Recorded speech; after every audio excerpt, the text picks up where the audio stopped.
哦，这一颗冬瓜呢，是在温室里面自己长出来的。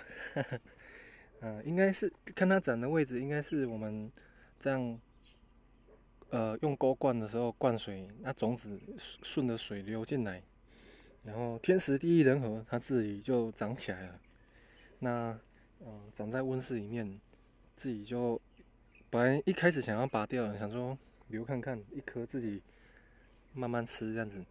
那让它自己自由的生长，因为它是需要授粉的，所以有空的时候呢，我们就会来进行人工授粉。那如果没有的话，它就会自动凋谢，那颗就长不起来，没有长起来就是像这样子，自己就黄掉了。那有时候可能会有一些昆虫帮我们授粉，像因为温室里面有时候会有一些虫，它就会帮忙授粉。然后我们自己授粉的话呢，加上昆虫呢，总共有5颗，那已经割掉2颗了，那这边还有1、2、3，准备要采收的。它的果粉已经整个爬起来，整颗白白的，这是准备可以采收的这样。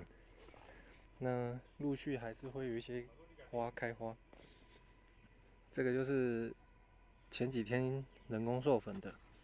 那之后呢，慢慢它会垂下去，因为重量的关系，到时候要再调整。